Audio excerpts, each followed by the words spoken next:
جی ہاں ناظرین، تو ڈرامہ سیریل دلاویز کے نئے آنے والے ایپیسوڈ میں آپ دیکھیں گے کہ تمنا بیگم اور کاشان میاں تو لگتا ہے کہ دلاویز کو اٹھانے کے چکروں میں ہی رہ جائیں گے، اور سرمد صاحب جتنے اتاولے ہوئے چلے جا رہے ہیں دلاویز کے لیے، وہ دلاویز کو اٹھا کر لے جائیں گے اور یہ دونوں ہاتھ دیکھتے رہ جائیں گے۔ دوسری طرف تمنا بیگم سوچ رہی ہیں کہ اب تو ہمارے اوپر نوٹوں کی بارش ہی ہونے والی ہے۔ وہ دلاویز کو فون کریں گی اور کہیں گی کہ دلاویز آخر تم مجھ سے ملنے کیوں نہیں آ رہی؟ اب تم نے ہم سے وعدہ کیا تھا کہ تم مجھ سے ملنے آؤ گی، لگتا ہے کہ مجھے ہی تم سے ملنے تمہارے گھر آنا پڑے گا۔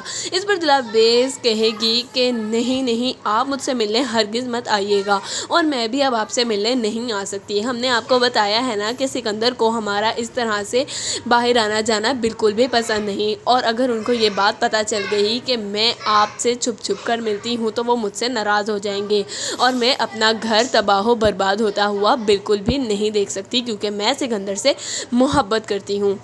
اس پر تمنا بیگم دلاویز سے کہیں گی کہ ہائے دلاویز میری بچی، تم کتنی معصوم ہو نا، تم تو بالکل بھی یہ نہیں جانتی کہ سکندر تو تم سے بے وفائی کر رہا ہے، تم صرف اور صرف اس کے ساتھ رہنے کے لیے اتنی جدوجہد کر رہی ہو، جبکہ سکندر کو تو تمہاری بالکل بھی پرواہ ہے ہی نہیں، تو پھر تم اپنا گھر کیوں بچا رہی ہو؟ کیا ابھی تک اس نے تمہیں اپنی بیوی قبول کر لیا ہے؟ نہیں نا، اگر اس نے تمہیں اپنی بیوی قبول نہیں کیا تو اس کا مطلب ہے وہ تمہیں کبھی بھی وہ مقام نہیں دے سکتا جو اس کے دل میں فاریہ کا ہے۔ تم کیا جانتی ہو کہ آج سکندر کہاں تھا؟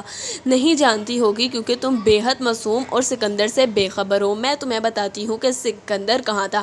سکندر تو دراصل فاریہ کے ساتھ ریسٹورانٹ میں بیٹھ کر لنچ کر رہا تھا، اور وہ تمہیں بالکل ہی بھلا چکا تھا اپنی زندگی سے۔ ایک لمحے کے لیے بالکل ہی ایسا لگ رہا تھا کہ جیسے تم تو اس کی زندگی میں ہو ہی نہیں، اور ایک تم ہو کہ اس کے ساتھ رہنے پر باضد ہی ہو۔